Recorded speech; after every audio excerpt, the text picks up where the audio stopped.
Hoy vamos a ver una materia, una clase de ministerio práctico de una manera, como su nombre lo dice, muy práctica, y el tema es la disciplina en la iglesia.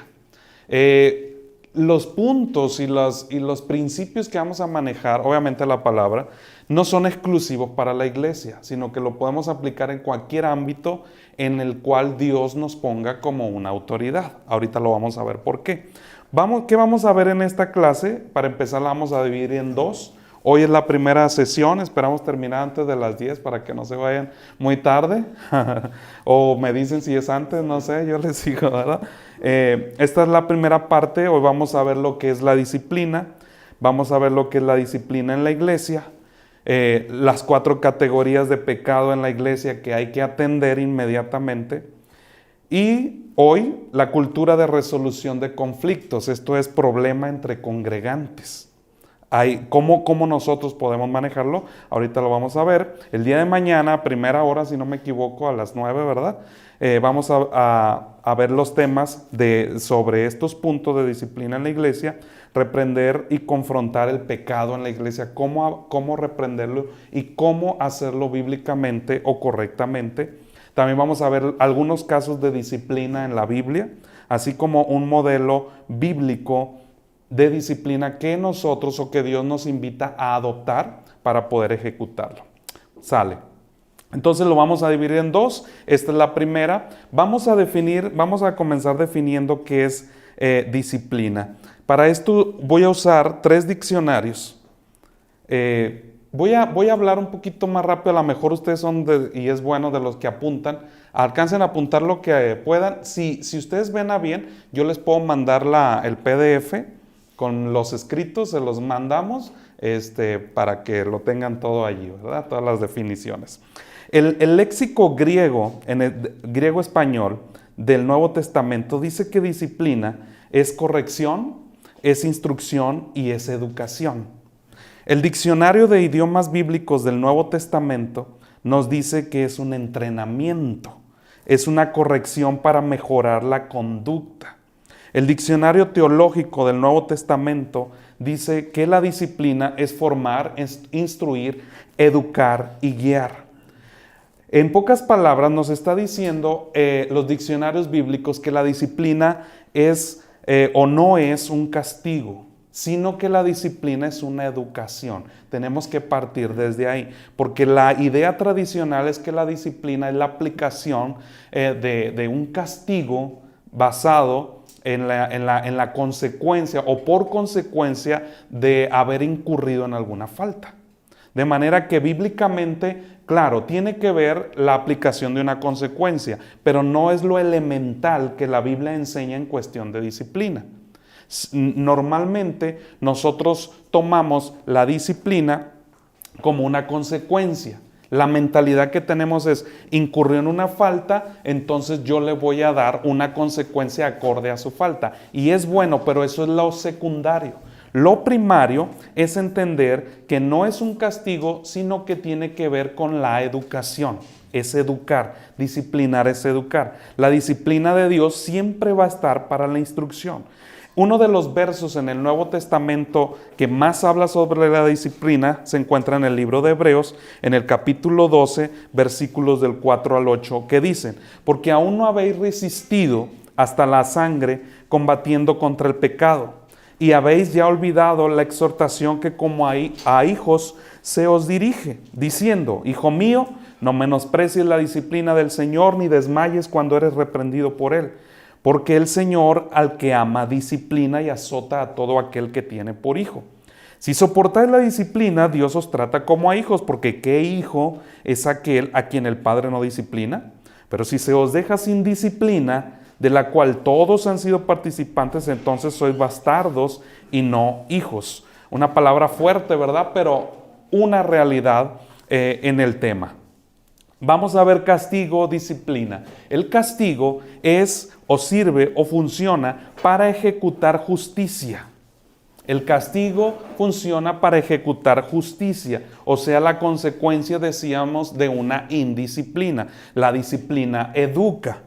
promueve la restauración de quien cometió la falta, en el entendido de quien agravia o de quien es indisciplinado, comete un error, pecado, lo que sea. Esa persona está en una situación complicada en su vida. Necesita una persona, toda persona que incurre en una falta necesita restauración. Por eso cuando se aplica disciplina, nosotros vamos a estar educando a esa persona para rescatarlo de un estado al cual originalmente Dios no planeaba tenerlo. ¿Sí me explico? Ok, entonces, ¿cuál es el beneficio de la disciplina según nos enseña la Biblia en el libro de los Hebreos? En el capítulo 12, el versículo 4 dice, porque aún no habéis resistido hasta la sangre combatiendo contra el pecado. Esto significa, o para qué sirve, qué beneficio tiene la disciplina, que hacemos volver a la persona que cayó en pecado de ese pecado. Lo decía unos momentos, lo rescatamos de un estado y lo trasladamos a un diseño original en el cual Dios lo estableció en un inicio.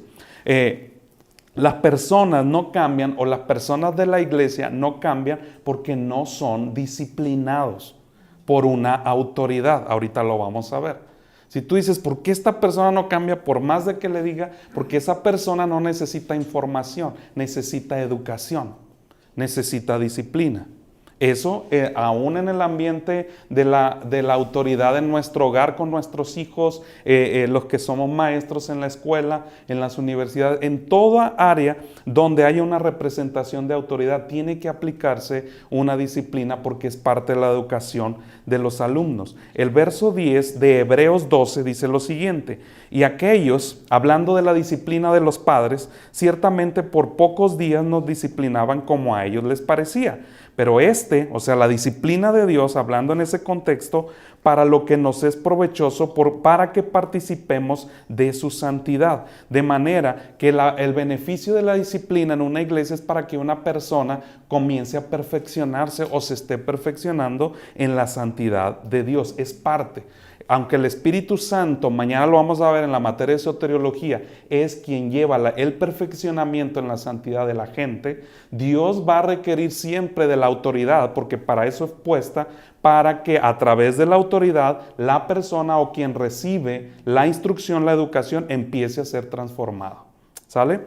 Los versos de 11 y 12 dice, es verdad que ninguna disciplina al presente parece ser causa de gozo, sino de tristeza, pero después da fruto apacible de justicia a los que en ella han sido ejercitados. De manera que otro beneficio de la disciplina es la sanidad y la restauración, para que la persona, dice Hebreos, no camine en desánimo. El desánimo, ¿sabían que se quita con disciplina? El desánimo no es otra cosa más que una decisión propia de estar así. El desánimo. Claro, es provocada por una raíz, pero el desánimo cambia cuando nuestra actitud cambia, y la actitud cambia cuando la manera de pensar cambia. Es una escalerita que desencadena todo hasta llegar al estado de ánimo, de tal manera que si yo cambio mi manera de pensar, mi actitud cambia y el ánimo tiene que cambiar. Entonces, cuando ya me dan la información para que mi manera de pensar cambie, como dice Romanos 12:2, y aún así mi actitud sigue, la Biblia a eso le llama necedad. Y Proverbios nos dice en un montón de versos que la necedad o la espalda está lista el azote está listo para la espalda del necio. Es la vara. Es los golpes de la vida, lo que llamamos sufrimiento, cuando la información se da y la persona no lo hace, no cambió su manera de pensar a través de la información, entonces está lista para una disciplina, acorde al agravio que está haciendo. Dios un día le dijo a Adán, le pasó la información, se lo metió en su mente, de todos los árboles del huerto puedes comer, pero de este no vas a comer, porque el día en que le da la consecuencia, todo eso tiene que hacer una autoridad. Tienes que meterle la información, porque si yo aplico una disciplina sin haber dado una información, eso es algo injusto. ¿Me explico? Igual al niño, yo no le puedo pegar al niño si nunca le dije que no se comiera el chocomil a cucharadas, ¿verdad? Tengo que avisar, tengo que dar una información. Entonces Dios, cuando se infringió la información que Dios le había dado, entonces Adán se volvió una persona necia. Entonces en ese momento tiene que aplicar una disciplina severa acorde a la necedad de Adán. Cuando se aplica disciplina a su tiempo, dice los versos 11 y 12 de Hebreos 12, a su tiempo va a dar fruto. Eso es lo importante en la aplicación de disciplina. De repente vemos a gente estéril en la iglesia, no es otra cosa porque no estamos aplicando correctamente la disciplina. Hablemos como punto número 2, la disciplina en la iglesia directamente. ¿Qué es la disciplina en la iglesia? Es tomar medidas por un líder en asuntos de pecado en un creyente. Asuntos de pecado, no de formas. Hoy en día, se los digo no por experiencia, pero sí al escuchar, al ver, al visitar un montón de iglesias, veo que la gente está juzgando más las formas que el corazón, que el pecado. ¿Me explico? Todos somos distintos y si a mí no me gusta cómo es José Luis, entonces para mí eso ya es pecado. Pero no entendemos que hay unas formas y Dios es multiforme. Eso es lo que tenemos que tener cuidado. Entonces, la disciplina de la iglesia se basa en tomar medidas por un líder en asuntos de pecado en un creyente. Y tenemos que para ello llevar pautas bíblicas para poder hacerlo. El objetivo, ya lo dijimos, es la restauración del que ha fallado. El objetivo nunca va a ser destruir, ya lo dijimos, sino educar. Los encargados de la disciplina en la iglesia, ¿quiénes son? ¿Cualquier persona puede aplicar disciplina? Por supuesto que no. Siempre tiene que ser la persona que esté en autoridad. Toda persona que esté en autoridad es responsable. No es que deba, sino que es responsable, obviamente, de aplicar disciplina. Si yo delego a una persona en la iglesia, una autoridad en X área, esa persona tiene que ver por esa área y aplicar disciplina. Se tiene la idea que el pastor es el que tiene que aplicar disciplina. En efecto lo es, pero el pastor cuando delega autoridad en X lugares, X ministerio de la iglesia, tiene que capacitar a ese líder para que ejerza la misma disciplina que él ejerce de manera general en la iglesia. ¿Me explico? Porque si no, todos los casos, al igual que Moisés, van a tener que ir con él y Moisés se va a hacer bolas, ¿verdad? Con tanto. Con Moisés tienen que ir los casos más severos, más complicados, ¿verdad? No se realiza para aplicar disciplina en la iglesia, como en muchas congregaciones, con todo respeto, no se realiza haciendo una votación. No, pues yo creo que hay que hacerle esto, yo creo que hay que aplicarle. ¿Tú qué opinas? Tú que yo voto a favor, y se hacen los rollos, ¿verdad? Las broncas por ahí. No se debe de hacer en votación la disciplina en la iglesia. Pablo, por ejemplo, era el responsable al haber levantado las iglesias en el Nuevo Testamento. Dictaba la disciplina. Un ejemplo de ello, y vamos a ver ejemplos más adelante, lo vemos a la iglesia en Tesalónica, en el capítulo 3 de su carta, versículos 6 y 7, que dice, pero les ordenamos, hermanos, dice, o sea, él ya está hablando como autoridad, les ordenamos en el nombre de nuestro Señor Jesucristo que se aparten de todo hermano. Fíjate qué disciplina. Ya para cuando le digas a un congregante que deje de hablarle a aquel, es porque la cosa está grave, ¿verdad? Que se aparten de tu hermano que ande desordenadamente. Hay que investigar para mí qué es ese desorden. Acuérdate, pecado, ¿sí? Desordenadamente y no según la enseñanza que recibiste de nosotros, porque vosotros mismos saben de qué manera deben imitarnos, pues nosotros no anduvimos desordenadamente entre ustedes. Eso es lo que hace un líder, modela la educación de comportamiento que posee hacia la iglesia, para que la iglesia pueda ser imitada para que él pueda ser imitado, por la iglesia. Y los líderes, a través de esa información vista en actitud, en comportamiento y carácter, la gente comience a alinearse a esos principios bíblicos que los líderes modelamos. Si se infringe aquello, entonces ese líder es responsable de aplicar la disciplina correcta.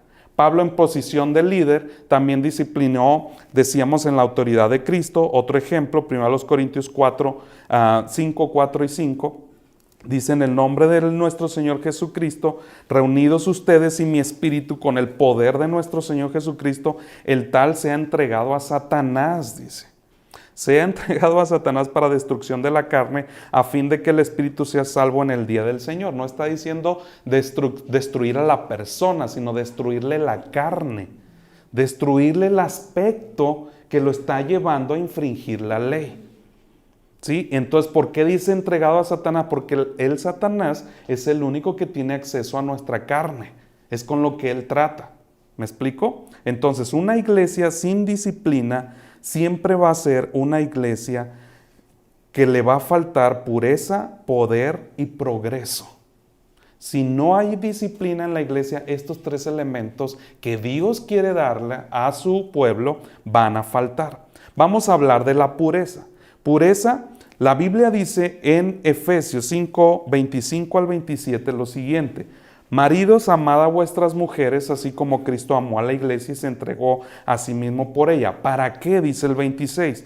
Para santificarla. Fíjate lo que Dios hace y espera que suceda con la iglesia hoy.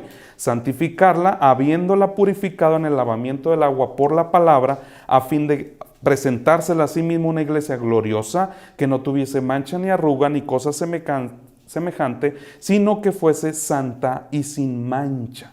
Cristo va a venir por una iglesia así. De manera que cuando la iglesia no es disciplinada, no se está preparando para que Cristo la tome en su momento. Si una congregación no se purifica, está en duda de que Cristo venga por ella. ¿Me explico? Sin disciplina, con impureza, en lista, esa congregación está en lista de las congregaciones a las cuales Cristo dejará. Porque Él vendrá específicamente por una congregación, por una iglesia sin mancha y sin arruga. Otra cosa que sucede cuando una iglesia no tiene disciplina es la falta de poder. Poder de Dios. Romanos capítulo 5, versículo 12 dice: por tanto, como el pecado entró en el mundo por un solo hombre, y por el pecado la muerte, escucha, así la muerte pasó a todos los hombres por cuanto todos pecaron. O sea, a través de uno se contaminan todos. Un pecado siempre va a afectar a toda la iglesia. Un solo pecado amuela a todos, nos amuela a todos. Por eso es esencial la disciplina en la iglesia, y que los que estamos, los líderes, los pastores que estamos dirigiendo la congregación, a quien se nos ha encargado el rebaño, tenemos que tener un entendimiento de esto y ser vigilantes al respecto. Un solo pecado sin reprensión genera que el poder se vaya de la congregación, que lo que Dios quería hacer a través de su Espíritu Santo en esa congregación no se va a hacer si no sucede de esa manera. Acán, en el pecado de Acán, en el capítulo 7 de Josué, él pecó, nos da el ejemplo de que él pecó, afectó su vida, afectó su matrimonio, afectó su descendencia y afectó todo lo que tenía. Un solo pecado. Entonces, por consecuencia, al haber pecado él mismo también hizo pecar a toda la congregación delante de Dios. ¿Qué sucedió? La siguiente victoria cayeron, murieron. Fueron derrotados cuando Dios tenía pensado darles el poder para que, así como conquistaron Jericó por mano poderosa, también la ciudad de Jai, la que seguía, fuera conquistada, pero fueron vilmente derrotados a causa del pecado de una sola persona. Por eso este principio se aplica hoy en nuestros días a la iglesia. Sin disciplina también, la iglesia, aparte de que no hay pureza, no hay poder, entonces también va a haber en la congregación una falta de progreso. La congregación corre el riesgo de estancarse. Las bendiciones se van a detener. Dios sabe realmente e inmediatamente cuando alguien peca. Inmediatamente. Y cuando Dios ve que alguien peca, inmediatamente lo revela. Dios nunca se espera ni un segundo, en el buen sentido o en el entendimiento de nosotros, para poder manifestar el pecado en la iglesia.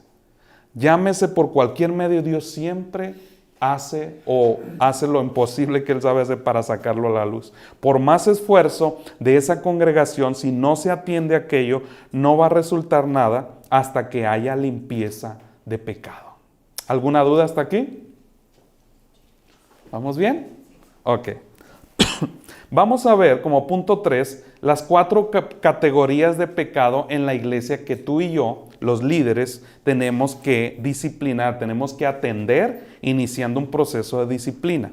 Son 4 las categorías. Número 1, aquellos sucesos o eventos o acontecimientos que hace algún creyente que logran violar el amor de la congregación.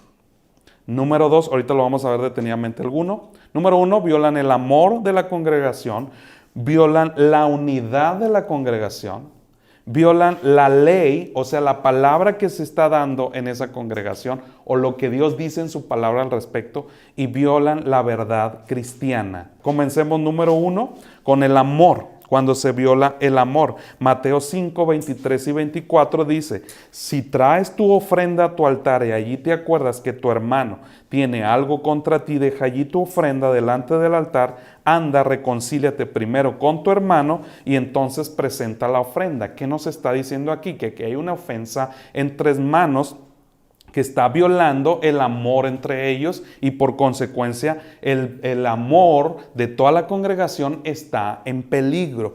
Pleitos entre hermanos, dice Mateo 5, que pueden destruir la paz de una iglesia.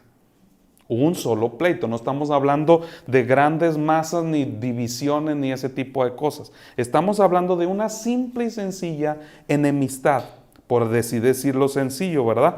Es capaz un pleito entre hermanos de detener la adoración. Por eso aquel hombre cuando iba a adorar a Dios, Dios le dice detente. Se detiene el culto que para nosotros por fuera pudiese parecer hermoso, grandioso y se siente bien. Espiritualmente hablando, puede estar detenido cuando hay un problema entre los hermanos. El servicio se detiene en la persona que sabe también, inicialmente, sabe que hay un conflicto con otra persona, sea porque lo haya provocado o sea, como dice la Biblia, que sienta o sepa que tienen algo contra él. Hay que atenderlo. Esa es lo que nosotros tenemos que enseñar a nuestras congregaciones, a nuestros grupos. Tenemos que hacerlo para que ellos mismos vean cómo tienen que llevar a cabo la resolución de conflictos, que después de este punto lo vamos a ver. Número 2, estar dispuesto a tratar de llevar y arreglar todo conflicto. No lo veamos pequeño. No lo vean así como, son pleitos de niños. Sí, es pleito de niños a lo mejor, pero ese pleito del niño está haciendo menguar el amor y la paz dentro de la congregación. Chiquito, pequeño. Esas cositas más pequeñas son las que al rato devastan más una iglesia. ¿Sí? Número 2, aquellas cosas que hay que atender para disciplinar. Otra categoría es la unidad. Las que hagan perder la unidad en la iglesia. Romanos capítulo 16, verso 17, dice lo siguiente. No sé si hay poquita agua. Por favor. Mas os ruego, hermanos, que se fijen en los que causan divisiones y tropiezos en contra de la doctrina que vosotros habéis aprendido y que os apartéis de ellos. Divisiones está hablando de discordia, no está hablando solamente de que hay grupitos o de que la gente se quiere salir de la iglesia, no, está hablando de simples discordias. Cuando hay discordias siempre va a tender a haber divisiones, disensiones, separaciones entre hermanos. Ya no le habla aquel al otro. Es cierto, para los líderes, lo digo por experiencia, lo admito, ¿verdad? A veces da flojera tener que hablar de ciertas cosas con ciertas personas que tú dices, ya. ¿Me explico? Yo no sé, a lo mejor yo soy el único pecador aquí y a ustedes no les pasa eso, ¿verdad? Pero tienes que atenderlo. Tenemos que atenderlo una y otra vez porque ese es nuestro trabajo como líderes dentro de la congregación. Esta situación dice también en Tito 3:10, al hombre que cause divisiones después de una y otra amonestación, gracias, ahí nos están dando un seguimiento, algo que tenemos que llevar en la confrontación, que eso creo que lo vamos a ver mañana. Al que cause divisiones después de una y otra amonestación, deséchalo. Divisiones tiene que ver con grupos partidarios, grupos sectarios. tienen sus grupitos, pero para mal. A veces hay que entender que hay personalidades afines y algunos nos llevamos mejor que con otros, eso no es malo. Pero cuando esa pseudounidad o esos grupitos se juntan para mal, inmediatamente hay que atenderlo. No hay que esperar a que alguien hable. Miren, cuando alguien ya levanta un chisme, es porque Dios de plano tuvo que permitirlo. Porque los líderes no lo vemos o le sacamos a la confrontación. ¿Me explico? Entonces tenemos que poner mucha atención en eso. Entonces el acto de este tipo de personas promueven la división. Y dice que después de cierta cantidad de amonestaciones tenemos que hasta desecharlo si no se vuelve de su pecado, porque hay que llamarle así, es un pecado. Número 3, aquellas cosas que atenten contra la ley, o sea, la moralidad cristiana, está hablando. Las causas morales, todo lo que tenga que ver con inmoralidad hay que atenderlo. Más adelante vamos a ver cómo, creo que hasta mañana lo vamos a ver esa parte. Todo aquello que tenga que ver con rompimientos o códigos o pautas de ética, el comportamiento, el cómo se llevan o cómo se conducen, tanto dentro como fuera de la congregación. La cuarta cosa que hay que atender es aquello que golpea la ley o la verdad cristiana. Primera de Timoteo capítulo 3, verso 6 nos dice, no, hablando de los que se van a escoger para el liderazgo, específicamente como obispos, pastores, pues, dice que este no debe de ser un neófito, o sea, una persona que no sepa, que no conozca, que no tenga entendimiento. No sea, dice, que envaneciéndose caiga en la condenación del diablo. Aunque lo haga muy bien, aunque tenga en parte conocimiento, si su carácter no se alinea a la verdad cristiana en el comportamiento y doctrinalmente, que como líderes tenemos que conocer, entonces tenemos que tratarlo inmediatamente. Si se enoja, ¿y si se enoja? ¿Qué hacemos? Y si se enoja, pues se va a enojar. A nadie le gusta la disciplina. Y la disciplina no comienza cuando tú le dices te vas a sentar. La disciplina empieza desde que tú lo confrontas. Una persona debería de sentirse disciplinado por el hecho de que el pastor se acerque y le diga, estás haciendo mal. Desde ahí empieza la disciplina y desde ahí tú tienes que notar su comportamiento. Desde ahí empieza tú a mirar y a percibir. Obvio, todo esto es dirigido por Dios. Tienes que estar orando y decirle, Señor, porque cada caso es muy distinto. Estamos tratando con la congregación, ¿verdad? Por eso es muy delicado. ¿Cómo no caer en estas 4 categorías de pecado y pautas para librarnos? Efesios 4, del 1 al 6, nos da una orientación. Lo leo rápidamente. Dice, yo pues, Pablo, preso en el Señor, les ruego que andéis como es digno de la vocación a la cual fuiste llamado. Es un llamado a la iglesia, con toda humildad y mansedumbre, con toda humildad, soportándonos con paciencia los unos a nosotros, en amor, dice, solícitos en guardar la unidad, que es el vínculo de la paz, un cuerpo y un espíritu, como fuisteis también llamados a una misma esperanza de vuestra vocación, lo que creemos, un Señor, una fe, un bautismo, está hablando doctrinalmente, un Dios Padre de todos, el cual es sobre todos y por todos y en todos. Pablo nos estaba diciendo cómo cuidarnos de estas 4 pautas. ¿Qué nos corresponde a nosotros enseñarlo a la iglesia? Enseñarlo a nuestros hijos o en cualquier área de autoridad donde el Señor nos haya puesto. Antes de pasar al segundo punto, ¿alguien tiene alguna duda o pregunta al respecto? Sí, ¿dónde entraría el perdón aquí? Porque como hay indisciplina y hay problemas, no mencionaste creo que ninguna vez la palabra perdón. Entonces entraría aquí esa forma de decir, entiendo las amonestaciones y muchas cosas, pero el perdón ¿cabe aquí o cómo se aplicaría? Por supuesto, la idea de disciplinar, la idea de confrontar y de reprender es que la persona se aparte. Pero una persona no se puede apartar si primero no reconoce que hizo mal. Entonces, si primero reconoce que hizo mal, entonces tiene que pedir el perdón, que es a fin de cuentas lo que estamos buscando. Un perdón donde la persona reconozca, no por remordimiento. Por eso, desde la confrontación, no hemos llegado a ese punto porque en la confrontación nosotros nos damos cuenta si la persona realmente admite o no lo que hizo. Inmediatamente. Oye, tú hiciste esto. Imagínate, tú tienes todas las pruebas. ¿Tú hiciste esto? No. Inmediatamente te dicen que no. Ya desde ahí, esa persona no está arrepentida. No menos te va a pedir perdón. Cuando ya se sienta exhibido, cuando ya se sienta que ya le llegó el agua al cuello, entonces va a llorar. Es un ejemplo, va a llorar, se va a lamentar, pero eso no es arrepentimiento. La primera respuesta que te den te indica la disciplina que tienes que implementar. Desde ese momento, la primera respuesta. Hace algunos años llega una chica a la congregación y en consejería me dice que pues había estado con un pastor. Hace años, hace como 10 años. Yo tenía 2 años de haber comenzado a pastorear. Y para mí eso fue... Y yo conocía al pastor y era un pastor conocido en la ciudad. Y yo lo dejé así. Y el Señor durante 15 días yo no tenía paz. Y yo oraba y le decía, Señor, quítame esto. O sea, ¿yo por qué tengo que andar sabiendo estas cosas? Y Dios me dijo, para que hagas algo. Pero esto no está en mi congregación, pero está en mi pueblo.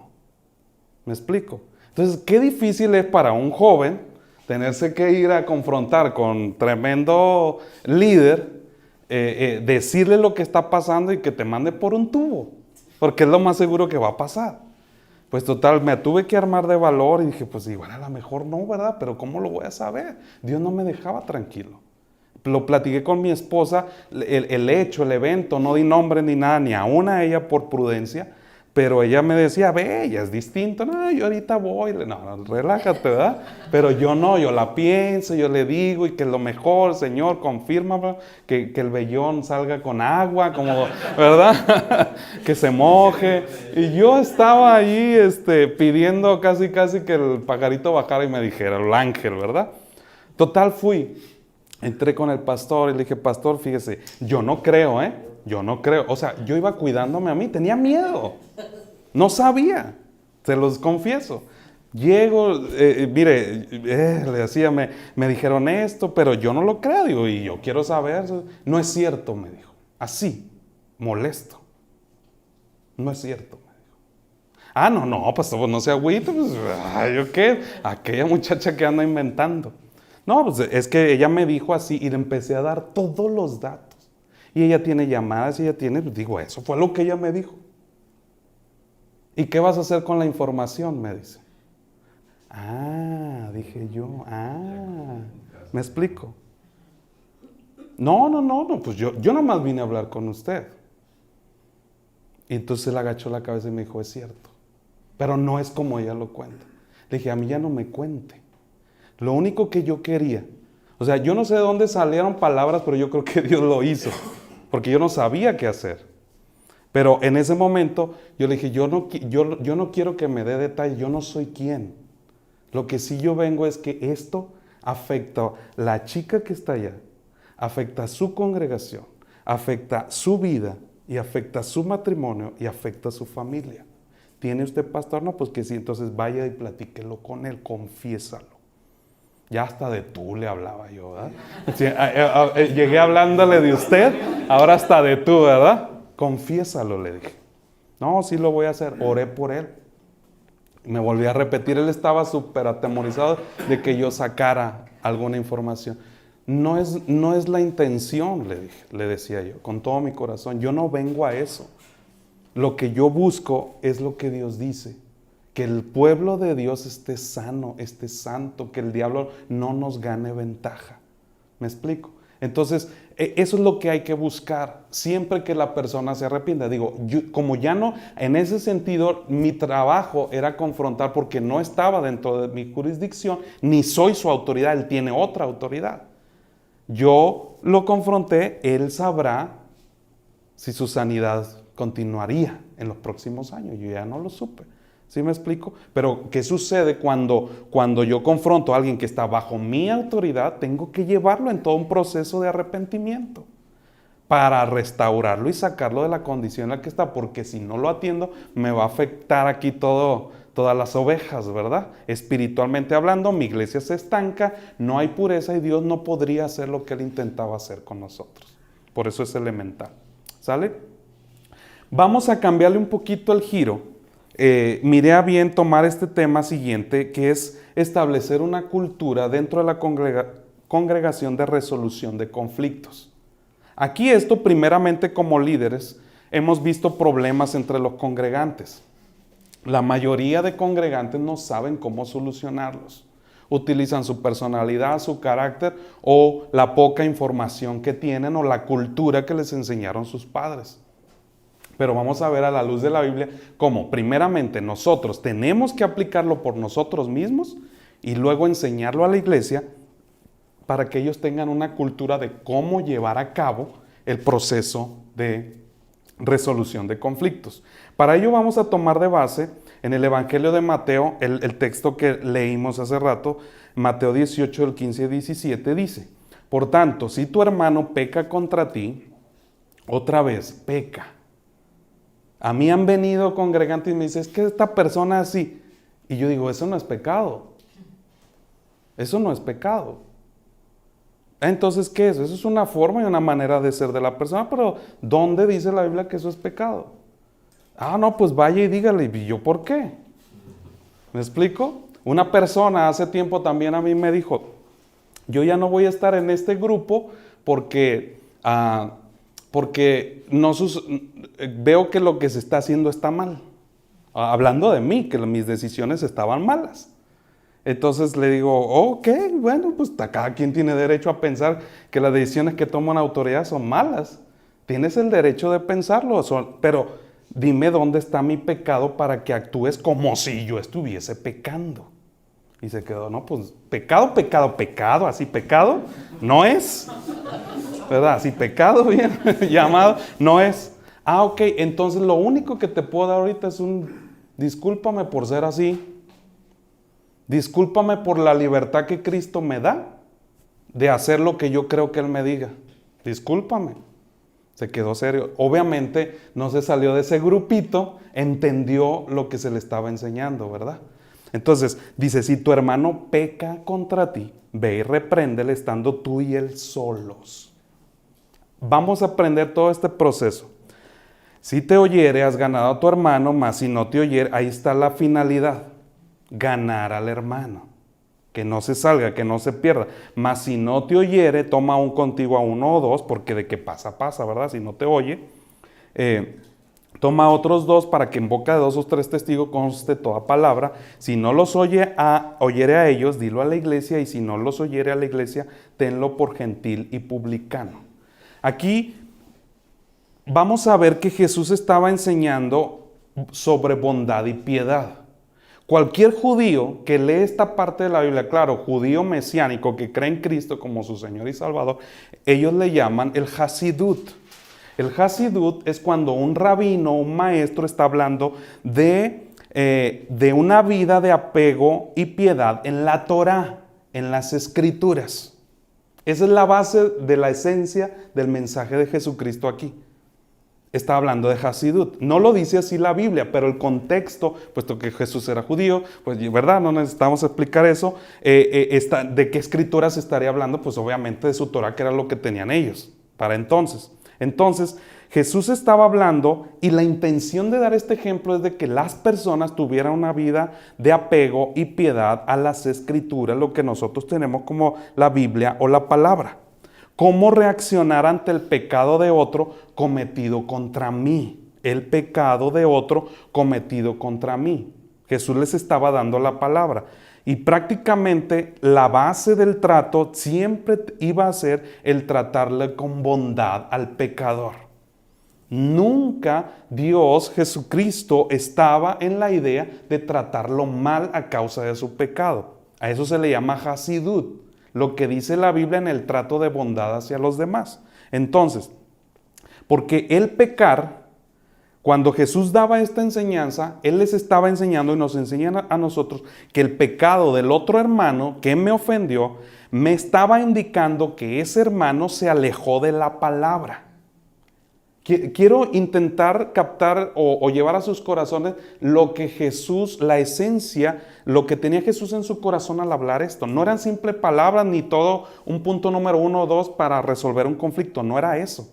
La esencia de lo que decía es, me importa tanto que alguien se salga de las Escrituras. Que en este caso fue el que pecó. ¿Me explico? Por eso Jesús da este ejemplo. Eso es lo que tienen que arreglar. ¿Qué cosa? El problema en sí no es el problema. El problema del por qué ocurrió el conflicto o de lo que te pecaron contra ti fue que el otro hermano se alejó de la palabra. Eso es Hasidut. ¿Me explico? Eso es lo que Jesús decía. Lo que yo siento en mi corazón cuando hay un problema es que el que pecó no está en la Biblia.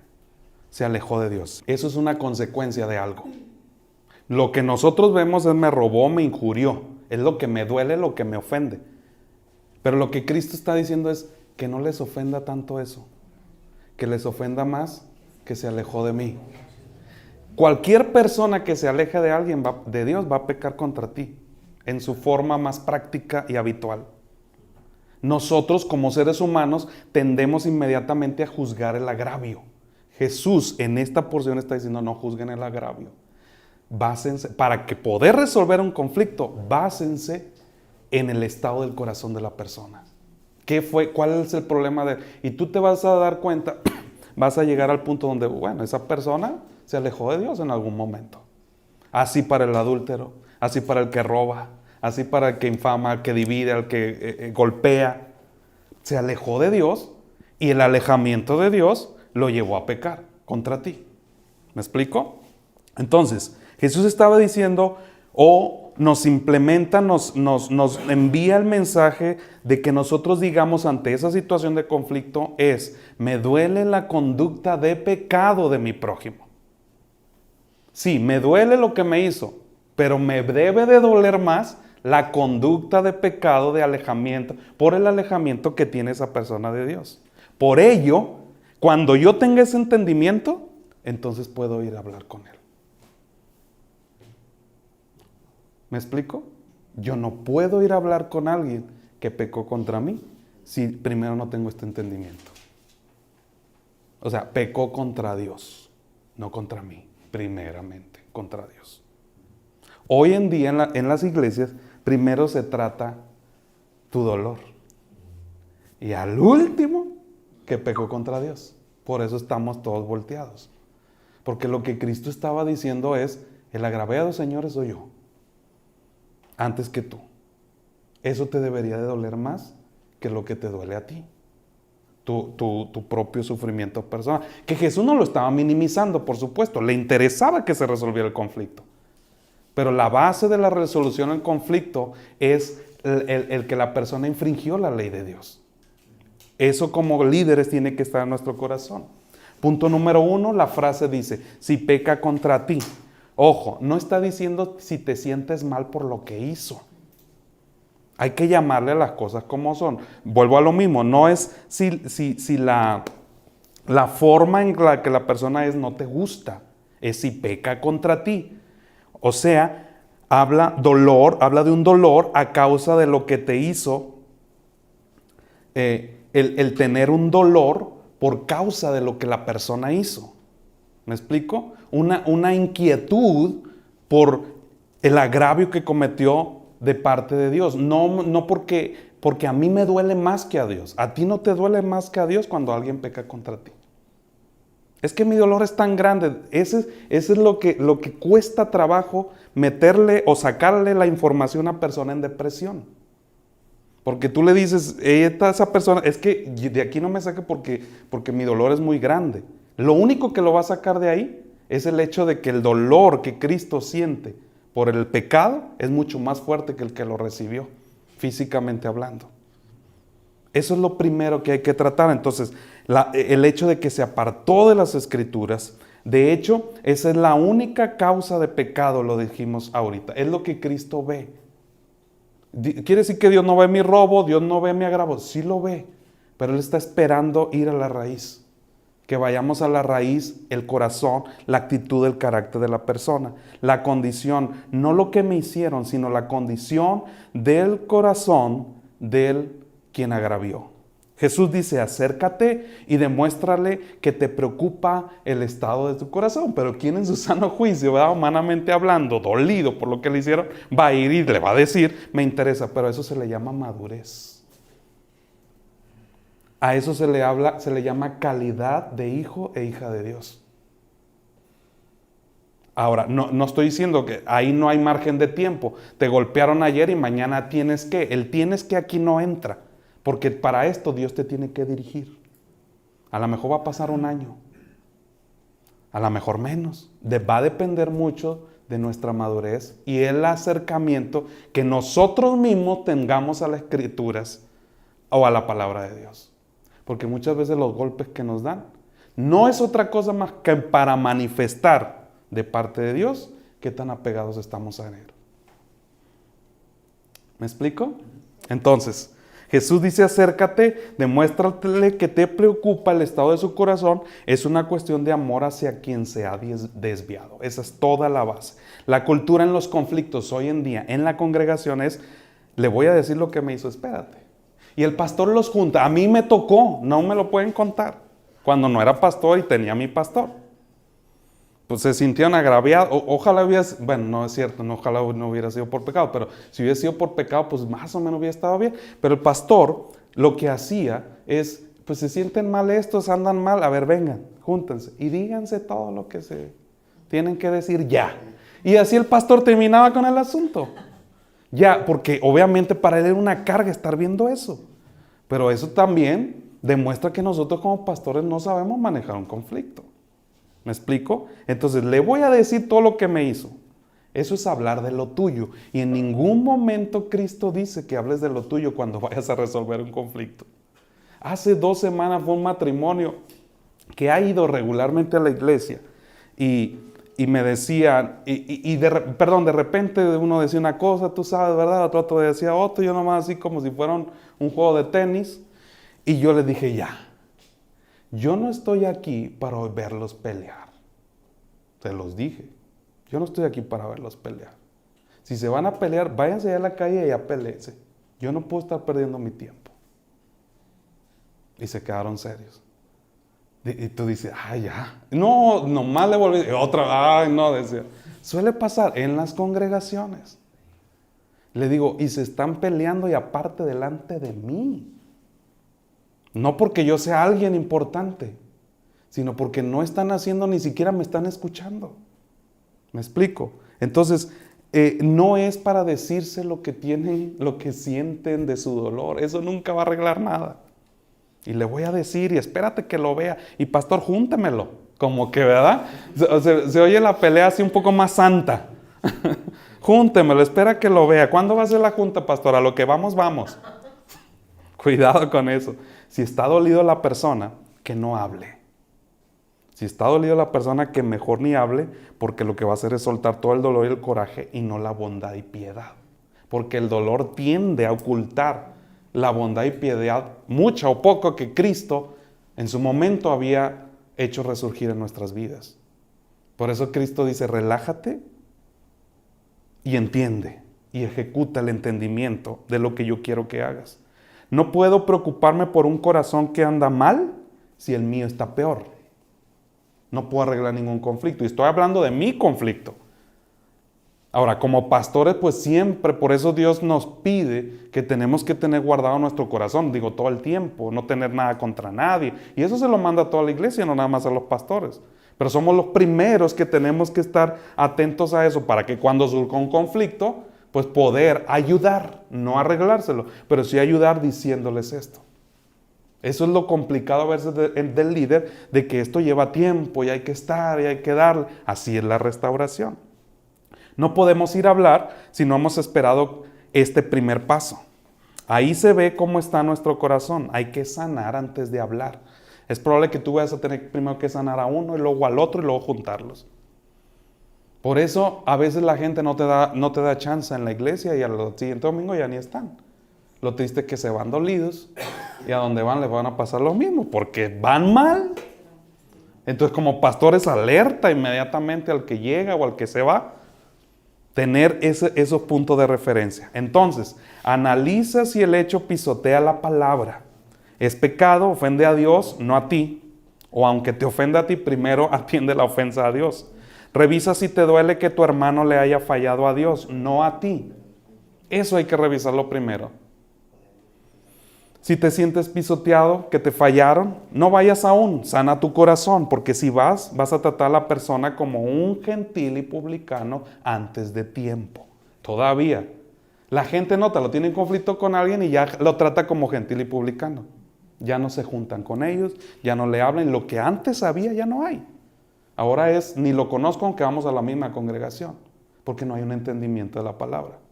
Porque me duele más a mí que lo que el agravie a Dios o el agravie a la comunidad. Número 2 dice repréndele. Esta palabra, el griego es la palabra elenco, convéncelo significa, tiene muchas definiciones, ahí les va. Elenco, repréndele, es convéncelo. Convéncelo, muéstrale la falta, ponlo en manifiesto, repróchale, expónlo, refútale, muéstrale la culpa con la implicación de que hay prueba convincente de esa falta. Todo eso significa elenco, el repréndele. Convéncelo de la falta a Dios, no a ti. Esa es la principal manera. Entonces, recuerda que si ha fallado a Dios, la unidad del cuerpo de Cristo se va a perder. Si te oye, dice la siguiente frase, has ganado a un hermano. Esa es la razón principal del por qué ir a hablar, del por qué confrontar al hermano. Ganar al hermano, no ganar yo. Porque en un conflicto siempre alguien quiere ganar. Al que tiene que ganar es al otro. Se tienen que ganar entre ellos lo que en su momento se perdió. Tampoco descargar la furia o el coraje que se tiene. Es rescatar al que se ha perdido, hacer volver al que es parte o era parte del cuerpo de Cristo y hasta un cierto punto no lo siente ahora. La intención inicia cuando logramos que nos escuche, oír. La palabra hebrea akou, akau, es el escuchar, es el contraste con ser un sordo, es prestar atención. Eso es lo que hay que lograr. Que nos preste atención, que nos crea, que no responda. Si una persona cuando le pregunta si no quiere hablar, mejor ni le sigas porque no te está oyendo. Es inútil, es perder el tiempo.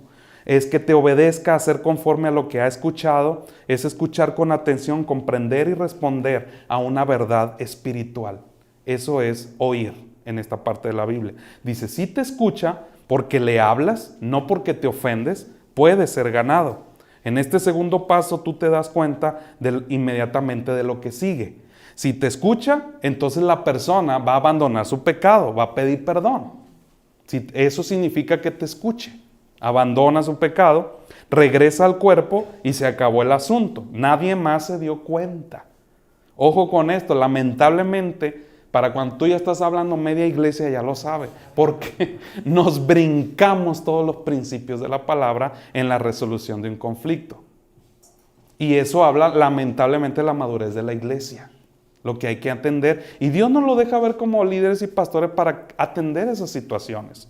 Entonces, nadie más se debe dar cuenta, solo el pecador y tú, quien eres el agraviado, quien le habla, le ama entrañablemente. Si permanezco ofendido, no podré ganar a nadie. Así se puede acabar el asunto o puede continuar tu responsabilidad. Ahí se puede acabar. Si el tipo, si la persona se arrepiente, lo ganaste, pues ya se acabó el asunto. Pero donde no, que suele suceder, entonces ¿cuándo se termina mi responsabilidad? Dice, mas si no te oyere, toma.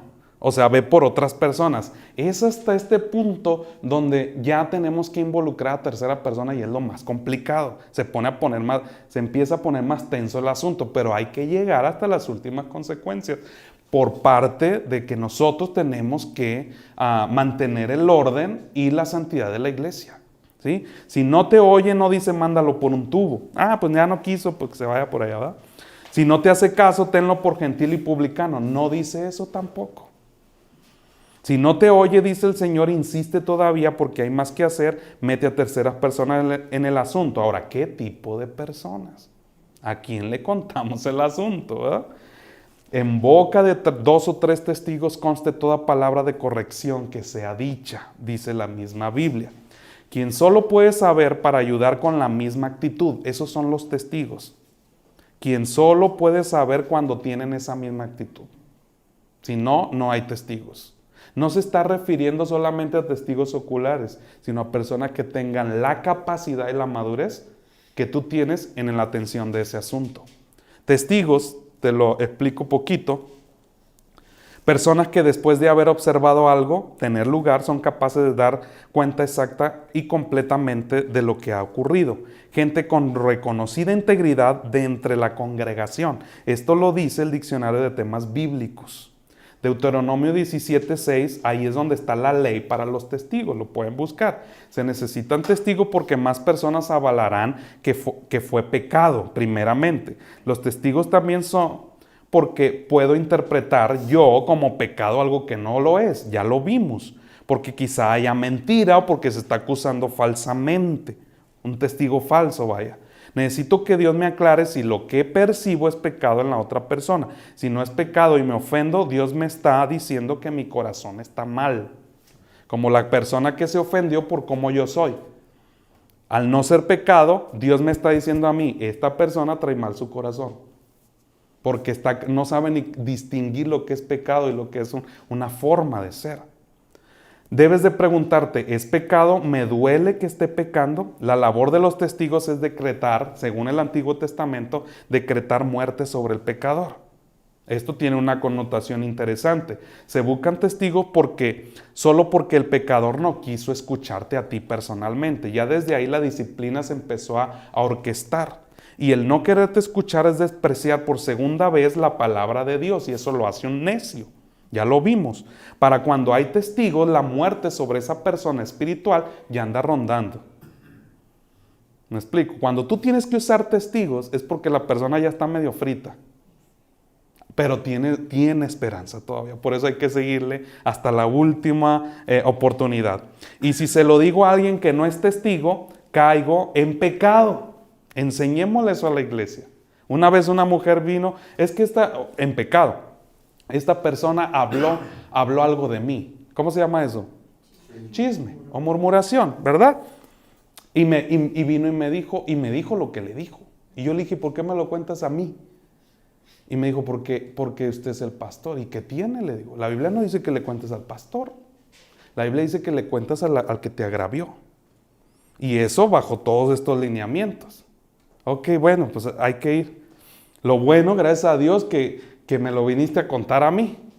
Es que se lo conté a mi mamá. Entonces le dije, con todo respeto, le dije, pero yo no sé cuál es más grave, el pecado de ella o tuyo. Porque tú eres chismosa, le dije. Se fue a la semana de la iglesia, no sé por qué. Bueno. Entonces, si yo se lo cuento a alguien que no tiene la capacidad de ser testigo, o no es testigo, es chisme. A quien sea. O sea, si no está dentro del grupo de tus líderes, o de confianza, o de madurez, o X, pues, es pecado. Si yo tengo que preguntarle a Dios si se lo cuento a mi esposa, que si no es pecado. A veces voy a tronar a mi esposo por contarle algo que no debería de decirle. No por el hecho de saberlo tengo que decirlo. La información es poder y es muy importante saber qué hacer con ella. Entonces ahora aquí en este conflicto tenemos dos pecadores. ¿Y qué hacen con eso? A ver a quién está bien y quién está mal. Es una situación complicada. Uno porque lo ofendió, el otro por chismoso, por haber dicho que lo ofendieron, a quien no debería de haberlo hecho. El texto que Jesús usaba habla de un pecador y un justo rescatándole, no de dos pecadores. Por eso cuando el agraviado hace esto, Dios te está diciendo, los dos necesitan restauración. El agraviado siempre se va a maximizar en su dolor, siempre lo va a maximizar. Pero si ya lo contó, tienes que tener más cuidado con ese. Porque el chisme es tremendo, es complicado. Ahí luego hablamos de una clase del chisme, de qué maldición es directamente el infierno, se deja ir sobre alguien que suelta un chisme. Entonces el texto habla de un pecador y un justo rescatándole, no de dos pecadores. Ante un conflicto, el enemigo siempre va a buscar que haya dos pecadores peleando. Siempre todo comienza con una ofensa, pero el diablo se quiere encargar de que el ofendido se convierta en pecador. Porque si tiene a dos personas pecadoras en conflicto, entonces ¿cómo solucionas eso? Porque ninguno de los dos va a admitir algo. Pero tú de todos modos los vas a tener que tratar como pecadores a los dos. Eso es lo más complicado, ¿verdad? Para dos pecadores peleando no es este texto. Para ellos, la Biblia dice que son necios, porque tenían la información. Hay varas para ellos. Si no los oyeres a ellos, o sea, ya no te oyeron a los testigos, ahora sí mándalo por tu mano. Eso no dice, ¿verdad? Nos dan ganas, ¿verdad? ¿Sí o no? Pero no. No, tu responsabilidad todavía sigue. Sigue insistiendo en hacerlo regresar. Insiste más, dice Cristo. Continúa en tu interés de acercarlo a la palabra, en tu amor por la persona. Y dice, trae el caso a la iglesia. Pero esto se ha malinterpretado también, porque la iglesia no es la gente que se reúne los domingos. Jesucristo en el contexto judío que estaba manejando ahí estaba hablando de un Beidín. ¿Qué es un Beidín? Era un cuerpo legal de gobierno de una asamblea, o sea, un liderazgo exclusivo maduro. Ese era un Beidín en su tiempo. Para entender por qué él dice, nuestra traducción bíblica dice iglesia, pero el griego dice eclesia, que es la asamblea. ¿A qué asamblea se estaba refiriendo? ¿A todo el pueblo de Israel? No, se estaba refiriendo al grupo de ancianos, un grupo de jueces. Había tres tipos de tribunales en Israel con tres jueces. Tres tipos de tribunales, uno con 3 jueces, otro con 23 y otro con 71. Las ciudades con menos de 120 habitantes tenían un tribunal, un Beidín de 3 jueces. Estos solo podían dictar sentencias sobre asuntos monetarios, financieros, nada más. Se les llamaba el pequeño Sanedrín. Solo a esto se podía dar una sentencia de vida o muerte. En Jerusalén había 3 tribunales, 2 de 23 y 1 de 71, en el cual el sumo sacerdote era el líder principal, era llamado el Gran Sanedrín. Los hombres del Gran Sanedrín se reunían en un lugar designado para ellos en el templo. A ellos hay que avisarles de aquel que no quiso escuchar. Por eso como pastores tenemos que tener un equipo. Todos les dije esto para eso, ¿eh? Digo, como maestro me gusta escudriñar para saber la base del por qué tenemos que hacerlo, ¿verdad? Debemos de tener un liderazgo sólido y maduro. A esos hay que llamarles. A ver, chicos, no a la primera, sino hay que verlo primero con la persona, ¿verdad? No agarra la onda, entonces tráete a otros 2 y así sucesivamente sigue el proceso. Si no escucha el liderazgo, entonces tenlo por gentil y publicano. Ya, o sea, el tipo ya se chicharró. Estaba a fuego lento, pero Dios le subió y dijo ya. ¿Verdad? Pablo en sus cartas habla de exponerlo delante de toda la congregación. Ya para cuando con los líderes no, entonces sí, hay que pararse frente. Esta persona así, así, así, cuidado. Cuídense de ella. Va a llegar un punto donde se tiene que hacer. Por gentil y publicano, ¿qué es esto? La palabra étnicos, infiel, pagano. Tenlo como alguien que no es creyente, dice. Pablo dice de algunos que no quisieron... decíamos de Pablo de algunos que ni siquiera te juntes con ellos, dice. Nosotros dejamos de juntarnos y llevar a cabo el punto 1. La gente ya no quiere relación con el que agravió, porque ya lo tiene como gentil y publicano sin llevar todo el proceso, porque le dan crédito al dolor, no a la palabra. Así es como se arregla un conflicto para creer y madurar como iglesia o como familias. Así también podemos enseñarle a nuestros hijos cómo se debe llevar un conflicto. Esta es la cultura que nosotros tenemos que establecer en nuestras congregaciones. Bueno, con esto es la parte 1. Mañana vamos a ver la parte 2. Pero antes tenemos 5 minutos, no sé si alguien tenga alguna pregunta. Claro, no, es complicado. Pero que sea complicado no nos quita la responsabilidad de atenderlo. O sea, Dios sabe cuando como líderes tenemos esa intención. Y créame, cuando Dios la ve, y yo en lo personal lo he experimentado, cuando Dios ve que no tengo ni idea de cómo hacerle, pero quiero hacerlo, Dios sale por ti y te dice cómo. Te dice prácticamente, te dicta las palabras para que avances un pasito más a la perfección de lo que Cristo espera de su iglesia para poder venir por ella. Como miembros de iglesias locales, no sé aquí cuántas iglesias pudiese haber representadas, somos responsables de nuestro grupo. Si la influencia crece, que es la idea de Dios también, entonces es claro el principio de lo que hacían los judíos. gente con menos, pueblos con menos de 120 personas, ¿cuántos tenía? Tres. Tres nada más. Tres líderes, pero pesados, ¿verdad? Y el sumo sacerdote, un sacerdote por allí. Está hablando de cuestiones de autoridad. Si la iglesia crece, el pastor tenemos que ser sabios en ir implementando más liderazgo. Enseñarlos a ellos primero. Digo, ya cuando el liderazgo se nos truena, ahí sí, pues imagínense, ¿verdad? Que también pasa. Entonces, es complicado, pero tenemos que dar pasos. Ahora, primeramente con nosotros. Sí, créanme, si nosotros tenemos estos principios de que, chin, me dijo esto, pero pues me duele más que la esté regando contra Dios. Entonces, yo ya tengo toda la disponibilidad, los recursos para poder atender aquello. Y cuando Dios ve eso, Dios produce un milagro. Dios produce una sanidad, una restauración que tú decías, ¿de dónde esta persona va a cambiar? Porque no somos nosotros. Dios solamente nos utiliza como instrumentos para que Él pueda ejecutar su disciplina y su justicia. Porque la disciplina no es de nosotros. La gente cree que es de nosotros.